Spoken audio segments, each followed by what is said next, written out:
Hi friends, എല്ലാവർക്കും Varun Radhika promo റിവ്യൂയിലേക്ക് സ്വാഗതം.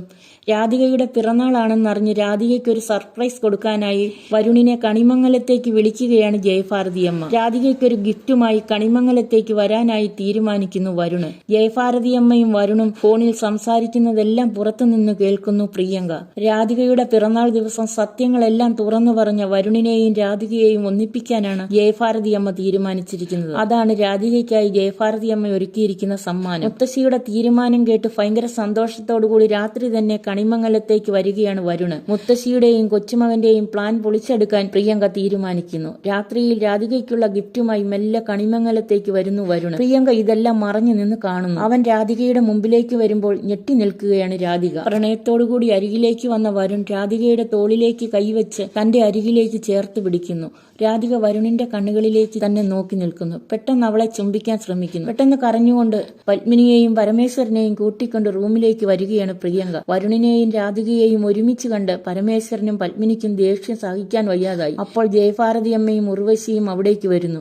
പെട്ടെന്ന് വരുണിനെ തള്ളി മാറ്റി പിന്നോട്ട് മാറുമ്പോൾ വരുൺ ഞെട്ടി എല്ലാവരെയും നോക്കുന്നു. കരഞ്ഞുകൊണ്ട് രാധിക പറയുന്നു, അച്ഛന്റെ മോന്റെ സ്വഭാവം, എന്റെ ജീവിതമായി ഇവര് രണ്ടുപേരും കൂടി പിച്ച് ചീന്തിക്കളയുന്നത്. ഇത് കേട്ട് വിഷമത്തോടെ വരുണിനെ നോക്കുകയാണ് രാധിക. പ്രിയങ്കയുടെ വാക്കുകൾ കേട്ട് വരുണിന്റെയും രാധികയുടെയും അടുത്തേക്ക് വന്നു പരമേശ്വരൻ. അവരുടെ ബന്ധം അറിഞ്ഞ പരമേശ്വരൻ രാധികയോട് കടുത്ത ദേഷ്യം തോന്നുന്നു. ഇതുതന്നെയായിരുന്നു പ്രിയങ്കയുടെ ഉദ്ദേശവും. രാധികയെ പരമേശ്വരൻ തന്നെ കണിമംഗലത്തു നിന്നും അടിച്ചു പുറത്താക്കണം. എന്നാൽ പ്രതീക്ഷകൾ തെറ്റിച്ചുകൊണ്ട് വരുണും ജയഭാരതിയമ്മയും സത്യങ്ങൾ വിളിച്ചു പറയുന്നു. പരമേശ്വരൻ കോപത്തോടെ വരുണിന്റെ കൈ പിടിച്ച് പുറത്തേക്ക് വരുമ്പോൾ പിന്നാലെ വരികയാണ് രാധികയും ജയഭാരതിയമ്മയും പ്രിയങ്കയും പത്മിനിയും ഉർവശിയും. പരമേശ്വരനെ തടഞ്ഞു നിർത്തി വരുണിന് പറയാനുള്ളത് കേൾക്കണമെന്ന് ആവശ്യപ്പെടുകയാണ് ജയഭാരതിയമ്മ. വരുൺ പറയുന്നു, അന്ന് കതിർമണ്ഡപത്തിൽ എന്റെ മുമ്പിൽ കൊണ്ടുവന്നു നിർത്തിയത് രാധികയായിരുന്നു. ഇത് കേട്ട് എല്ലാവരും ഞെട്ടിത്തെറിക്കുന്നു. രാധികയുടെ കയ്യും പിടിച്ച് എല്ലാവരെയും നോക്കി വരുൺ പറയുന്നു, ഇനി ആരുടെ മുമ്പിലും തലകുനിച്ചു നിൽക്കേണ്ട, നീ എന്റെ പെണ്ണാണ്. അത് കേട്ട് ദേഷ്യം കൊണ്ട് വിറയ്ക്കുകയാണ് പ്രിയങ്ക. രാധിക കരഞ്ഞുകൊണ്ട് വരുണിനെ നോക്കുന്നു.